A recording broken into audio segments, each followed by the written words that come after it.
Continuamos en El Mundo Ahora, la franja de France 24 en la que actualizamos las principales noticias del día. Soy Valentina Torres Sánchez, vamos a revisar los titulares. El presidente electo de Bolivia, Rodrigo Paz, dijo en rueda de prensa que se contactó con el actual mandatario, Luis Arce, para iniciar la transición ordenada del poder. Además, aseguró que está conversando con países vecinos para restablecer el flujo de combustibles a la nación andina. Benjamin Netanyahu se reunió con el enviado especial de la Casa Blanca, Steve Witkoff, y con el yerno de Donald Trump, Jared Kushner, para discutir novedades en la región. Esto tras los bombardeos del domingo sobre la Franja de Gaza, en los que decenas de personas perdieron la vida. Según Netanyahu, lanzaron 153 toneladas de bombas. Como un robo de película y una vergüenza para Francia, fue calificado el hurto a joyas reales en el Museo del Louvre. Las autoridades buscan a los responsables mientras los turistas se quedaron con sus boletos de entrada, ya que el recinto permanecerá cerrado.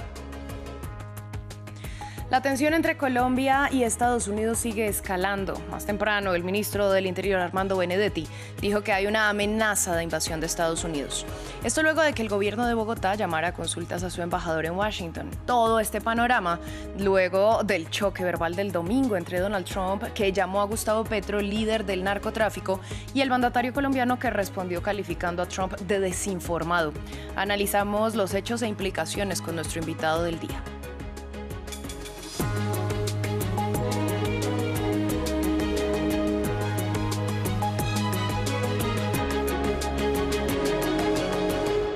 Comenzamos hablando del presidente electo de Bolivia, Rodrigo Paz, que se pronunció en rueda de prensa. El senador de centro derecha dijo que habló con Luis Arce para iniciar la transición de poder. Pidió unidad en la Asamblea Nacional, donde ningún partido tiene mayoría, y dijo que negocia con países vecinos para restablecer el flujo de combustibles. Hablé con el presidente Arce. Hemos coordinado de que tanto el Ministerio de la Presidencia junto al Ministerio de Exteriores serían los responsables para poder generar una transición con nuestros equipos. Hemos extendido la mano para todas las fuerzas políticas en el Parlamento, porque creo que el mandato del pueblo boliviano no es la confrontación, no es la violencia en las calles, sino todo lo contrario, retomar la institucionalidad perdida. Y en ello la Asamblea Nacional tiene un rol fundamental. Tras más de 20 años, Bolivia dejará de estar en manos del Movimiento al Socialismo, el reconocido partido de la izquierda. El país está sumido en una crisis económica, y esto opina la ciudadanía tras el triunfo de Rodrigo Paz. Un cambio que se hizo realidad. Rodrigo Paz se impuso al establishment conservador, encabezado por Tuto Quiroga, en el balotaje. Una segunda vuelta que sirvió para confirmar que el movimiento al socialismo, en el poder durante 20 años y eliminado en agosto de la contienda, deberá desalojar el Palacio Presidencial muy pronto. Que no sea como antes. Tenemos esa esperanza de que sea todo bien esta vez, que no estamos sufriendo como anteriormente. Sufrimiento debido a una escasez de combustible y de divisas en el país que ahogan las finanzas, o una inflación que vacía la canasta familiar. Dentro de toda esta historia tenemos un nuevo presidente. Muchos de los bolivianos estamos esperanzados en que la economía de Bolivia vuelva a lo que era antes. Muchos achacan la victoria a la fórmula vicepresidencial. Edman Lara es para muchos un ingrediente indispensable para el cambio que señalan. Ojalá pues con Lara, Bolivia, que se levante arriba. No queremos sufrir, no queremos de baja. Unos resultados finales que se conocerán durante la semana, pero que no cambiarán el ganador, que se impuso con un resultado parcial del 54% de los votos. Rodrigo Paz tomará posesión el día 8 de noviembre. Vamos a México, porque la cifra de muertos tras una ola de lluvias que generó inundaciones ascendió a 76. El gobierno confirmó que 27 personas permanecen desaparecidas. El desastre, que se originó hace 2 semanas tras varios días de precipitaciones, mantiene además incomunicadas a 119 localidades del centro y el este del país. Más de 12.700 militares del Ejército y la Marina están desplegados en los estados afectados por el desastre. Cambiamos de tema, vamos a Medio Oriente. El primer ministro de Israel, Benjamin Netanyahu, se reunió este lunes con el enviado especial de la Casa Blanca, Steve Witkoff, y con el yerno de Donald Trump, Jared Kushner. Según la oficina del primer ministro, el encuentro giró en torno a novedades en la región. Esto tras la jornada del domingo en la que, según Netanyahu, lanzaron 153 toneladas de bombas sobre la franja de Gaza y los ataques israelíes se cobraron la vida de decenas de gazatíes. ראינו אתמול את החמאס מפר בבוטות את הסכם הפסקת האש. Ayer vimos a Hamas violar flagrantemente el acuerdo de alto el fuego. Para nuestra tristeza, 2 combatientes cayeron durante la tregua. El sargento primero Itai Yavetz, que su memoria sea bendita, y el mayor Yaniv Kula, que su memoria sea bendita. Hamas sintió inmediatamente el peso de nuestro brazo. Lo atacamos con 153 toneladas de bombas. 153 טון פצצות. Entre tanto, el brazo armado de Hamas entregó el cuerpo de otro rehén a la Cruz Roja. Las brigadas Al-Qassam dijeron que los restos de quien calificaron como prisionero de la ocupación fueron exhumados ayer. Ya el domingo, en medio de la escalada de bombardeos israelíes, el grupo islamista había anunciado esa recuperación del cuerpo de uno de los rehenes. Hasta el momento no han indicado a quién pertenecen estos restos y con esta entrega 16 cuerpos quedan en poder de Hamas. Durante la guerra en Siria, Líbano acogió a cerca de 1,5 millones de refugiados de ese país. Algunos de ellos están regresando a territorio sirio. Nuestro equipo de France 24 estuvo presente durante este proceso y se encontró con varias familias que se mostraron emocionadas pero también asustadas de lo que encontrarán en su tierra natal. Esta es la historia. Son apenas las 6 de la mañana en Trípoli. En la Feria Internacional Rashid Karameh, Fatuma espera su turno para pasar al control de seguridad. Forma parte de los refugiados sirios que se disponen a regresar a su país por primera vez desde el inicio del conflicto en 2011. Hemos vivido en el Líbano en buenas condiciones, gracias a Dios, pero vivir en su propio país es sin duda mejor y uno se siente mejor. Tengo muchas ganas de volver a ver mi casa y mi pueblo. 168 familias forman parte de este convoy de retornos voluntarios organizado por el gobierno libanés, el Alto Comisionado de las Naciones Unidas para los Refugiados y la Organización Internacional para las Migraciones. Hamad vive en Líbano desde 2013 y esta mañana sus hijos van a conocer por primera vez el país de sus padres. Mis hijos están muy felices de ir a su país, que no conocen. Al final es nuestro país. Están contentos porque van a inscribirse en la escuela y podrán hacer muchas cosas. Tienen muchos sueños. Los equipos de ACNUR circulan entre las familias, anotan los nombres, distribuyen los últimos formularios, pero su trabajo no termina aquí. Cuando los refugiados sirios regresan del Líbano a Siria, alertamos a nuestros equipos del otro lado de la frontera.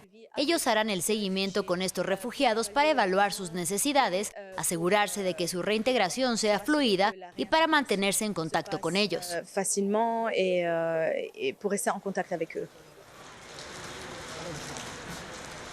Estos autobuses de la ACNUR están a punto de salir de Trípoli con dirección a la frontera norte del Líbano. Para estas familias sirias es el fin del exilio y el comienzo de un nuevo viaje, un viaje hacia lo desconocido con la esperanza, a pesar de todo, de un nuevo comienzo. En otras noticias, en Japón, la conservadora de línea dura Sanae Takaichi, electa hace 2 semanas como líder del Partido Democrático Liberal, firmó este lunes una alianza con el Partido de Innovación de Japón, que casi le asegura el cargo como la primera mujer en ser electa primera ministra de ese país durante una votación que tendrá lugar mañana martes en el Parlamento. A los nuevos socios de coalición les faltan 2 votos para alcanzar la mayoría, pero el resultado es casi seguro suficiente para que Takaichi gane la votación. Nos lo cuenta Jesús Yajure. Sanae Takaichi a punto de convertirse en la primera mujer en ocupar el cargo de primera ministra de Japón. Conservadora, de línea dura, nacionalista y radical. Así es descrita la nueva líder del Partido Liberal Democrático, de 64 años y que podría reemplazar al primer ministro Shigeru Ishiba en una votación este martes. Ishiba renunció el mes pasado tras una serie de reveses electorales y Takaichi lo sucedió en una votación interna hace semanas. Este lunes ha firmado una alianza con el Partido Innovación de Japón, el más conservador, que le allana el camino para liderar el país. Nuestro partido es pequeño y débil y somos pocos en número, pero creo que compartimos un fuerte deseo con su partido de fortalecer a Japón. Tras haber tenido la oportunidad de hablar con la presidenta del Partido Liberal, Takaishi, percibí su intensa pasión por impulsar el progreso en Japón. Una protegida del ex primer ministro Shinzo Abe, asesinado en 2022, ocupó las carteras de seguridad alimentaria entre 2006 y 2007 y de asuntos internos y comunicaciones entre 2014 y 2017. Admiradora de Margaret Thatcher, ascendió hasta el tope de un partido dominado por hombres. Se opone al matrimonio igualitario y a la reforma de una ley civil que permite a las mujeres casadas conservar sus apellidos, que según ella socavan los valores tradicionales. Gracias a los notables esfuerzos del señor Yoshimura, hemos podido concluir y firmar este acuerdo político. Tengo muchas ganas de trabajar juntos para fortalecer la economía de Japón. A cambio de su apoyo, el partido Ishin obtuvo promesas de Takaishi de un recorte del 10% en el número de legisladores, la suspensión por 2 años de un impuesto a los alimentos y posiblemente normas de inmigración más estrictas en medio de una creciente xenofobia en el país. En Hong Kong, las autoridades investigan las causas del accidente ocurrido en el aeropuerto internacional, donde un avión de carga se salió de la pista, colisionando con un vehículo de patrullaje, y ambos acabaron en el mar. El accidente se saldó con 2 fallecidos. Llegaba de Dubái y acabó en el agua, llevándose por delante un vehículo aeroportuario. Un Boeing de carga se salió de la pista en la maniobra de aterrizaje en el aeropuerto de Hong Kong, movimiento que resultó fatal, sobre todo para el personal de tierra. Esta mañana a las 3:53, un avión de carga procedente de Dubái con destino a Hong Kong y con 4 tripulantes a bordo se salió de la pista tras aterrizar en la pista norte, atravesó una valle y se hundió en el océano. Desgraciadamente, en este momento se encontraba allí un coche patrulla de seguridad del aeropuerto.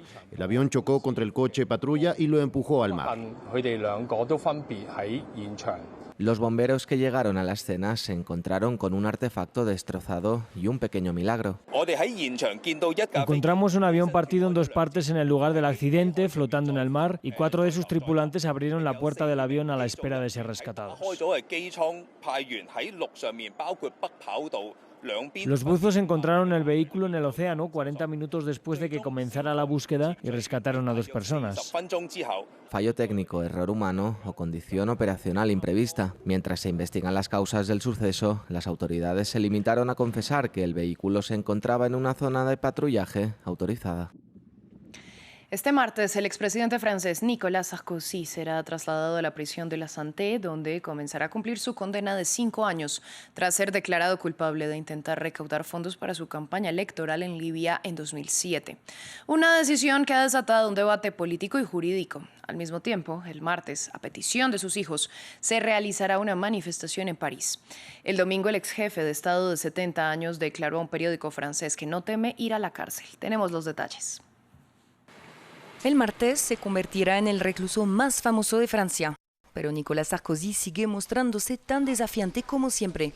Declaró a un periódico dominical francés que no teme ir a la cárcel y añadió que no pide ningún privilegio especial. Su hijo Louis llamó a sus seguidores a demostrar su apoyo frente a la casa de Sarkozy en París, antes de que éste se dirija a la cárcel el martes por la mañana.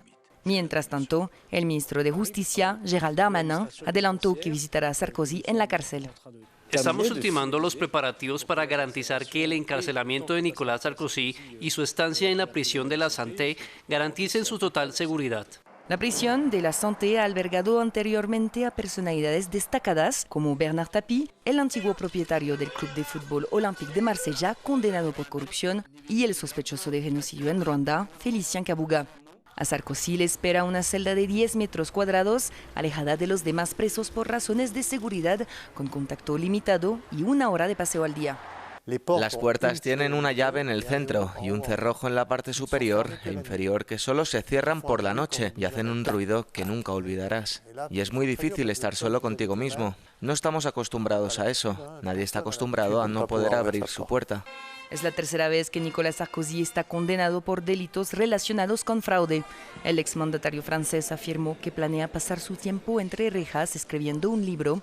Sin embargo, también está apelando su condena y un tribunal tiene 2 meses para decidir.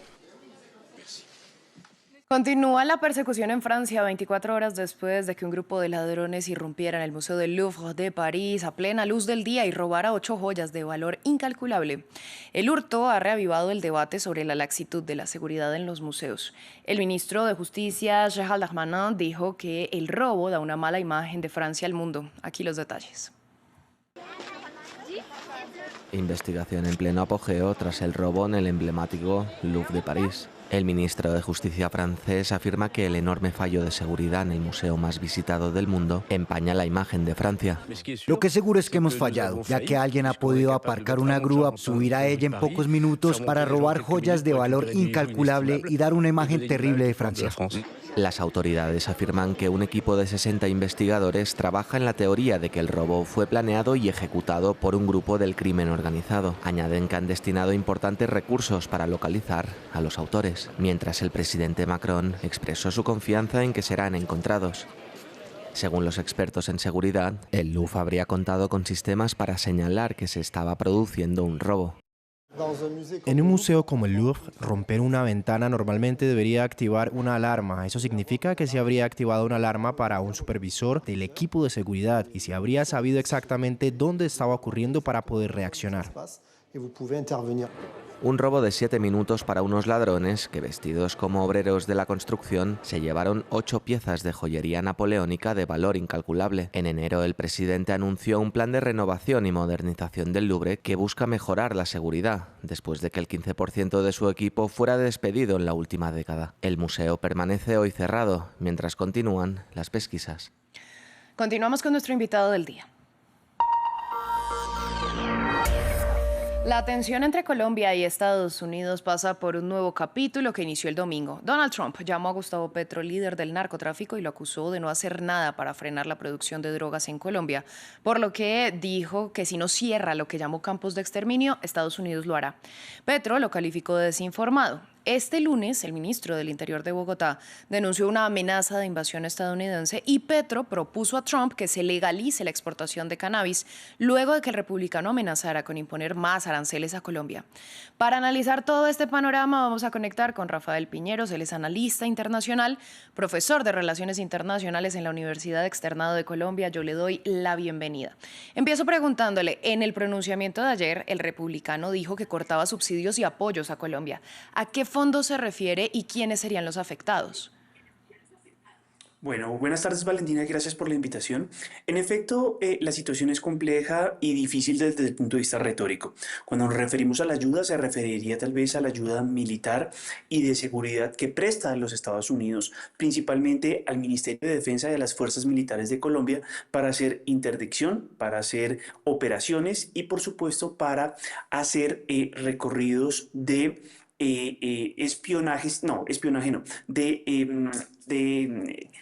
infantería, si se quiere, con información de radares para dar con la precisión que se requiere para luego ir hacia los cultivos ilícitos y de esa forma tratar de disminuir el área cultivada de cultivos.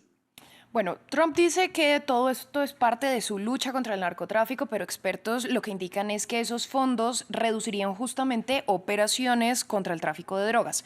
Hoy, de hecho, el expresidente Juan Manuel Santos dijo que el único ganador en este tipo de conflicto retórico, pues, son los grupos armados, el crimen organizado. ¿No es entonces contraproducente la estrategia del republicano? Podría ser contraproducente. Hay que señalar que la tendencia nos indica que los fondos que los Estados Unidos le otorga a Colombia se han venido reduciendo. Un pico que se llegó casi hacia el año 2016-2017. A partir de ese momento han disminuido, pero siguen siendo importantes.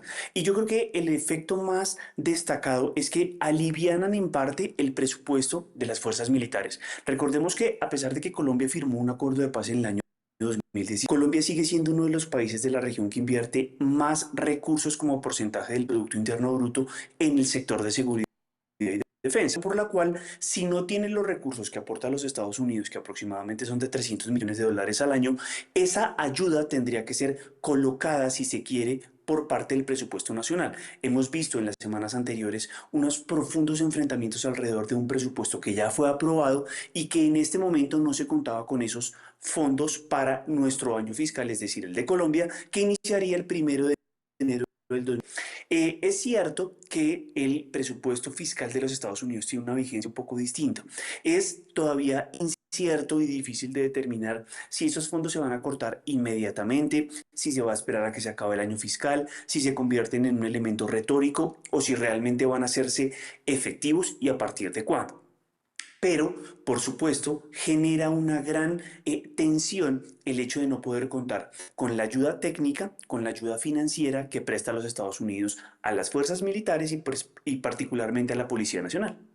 No sabemos que este no es justamente el primer enfrentamiento retórico entre Trump y Petro. ¿Qué tan real es lo que puede salir de aquí? Porque ya sabemos que antes, otro fin de semana, pues los mandatarios se engancharon en redes sociales por este avión de repatriados que Petro no quiso recibir, argumentando que había trato indigno, pero pues al final no hubo mayores consecuencias en la práctica.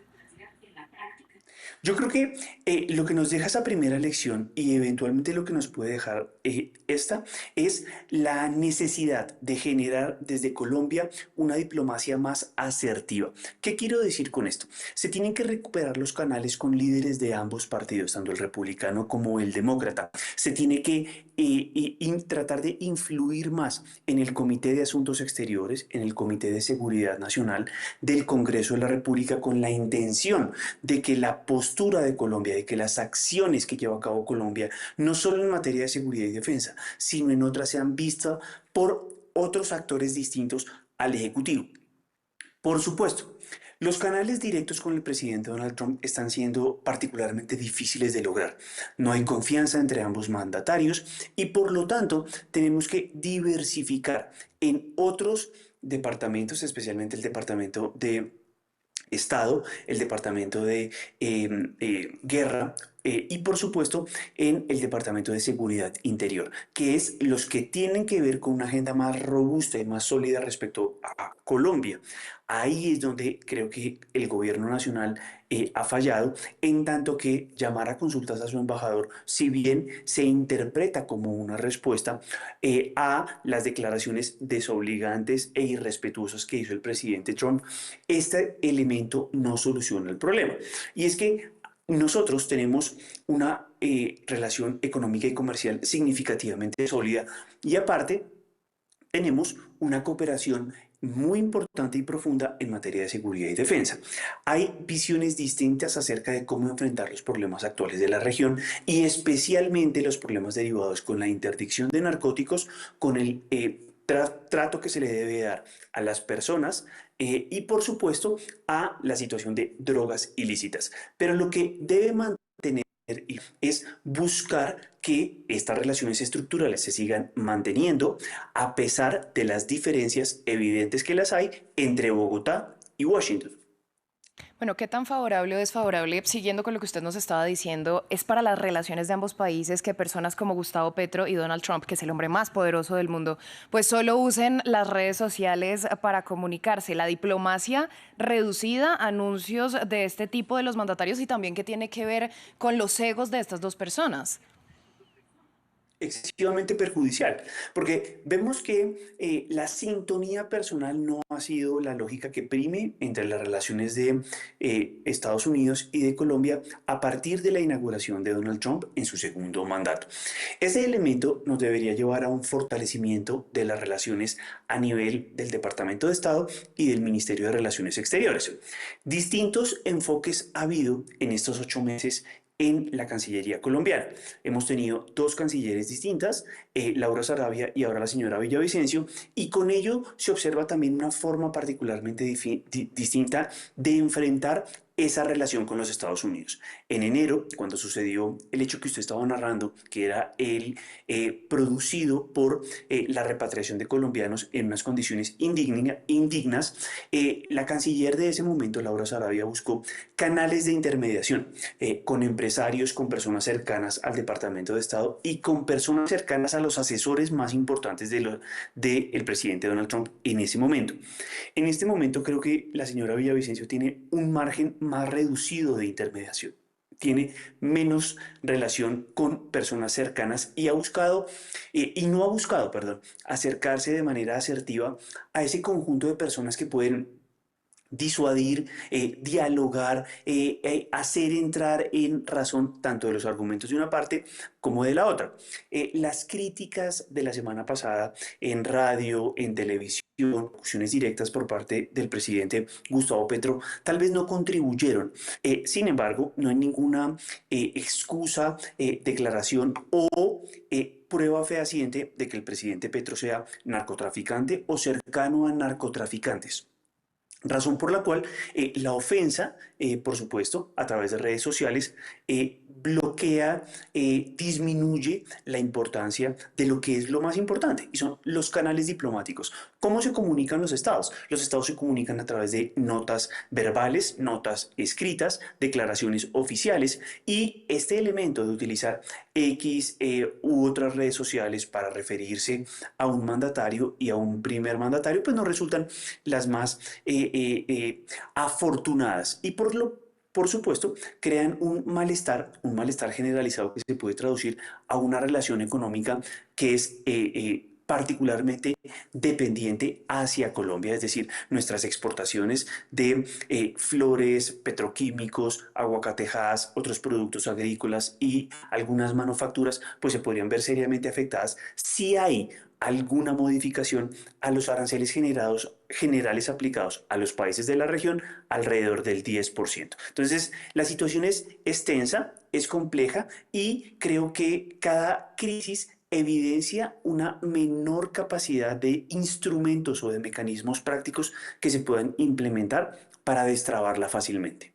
Bueno, sabemos que generalmente, pese a estas polémicas medidas que anunció Donald Trump, él sabe voltear muy bien las cosas para favorecer su imagen de alguna manera entre su base, entre los republicanos. De alguna manera podemos pensar que esta situación puede ayudar o, al contrario, perjudicar la imagen de Gustavo Petro en Colombia.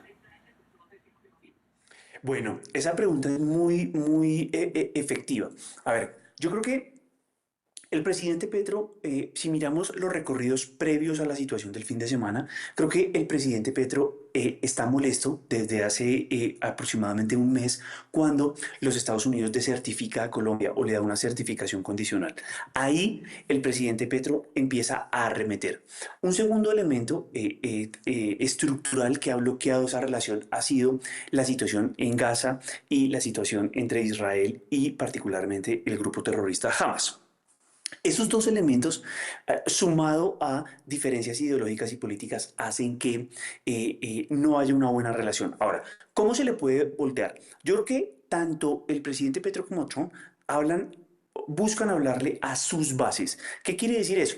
Para las bases del presidente Petro es importante mostrar que Colombia tiene una posición férrea, es una posición directa, es una posición frente a la región. En este caso, la autorización para que la CIA lleve a cabo actividades encubiertas en América Latina para denunciar o señalar que la presencia de los Estados Unidos, que la presencia militar de los Estados Unidos cerca de las costas venezolanas no es bienvenida, pero eso, repito, es un problema que no necesariamente debería afectar la relación bilateral.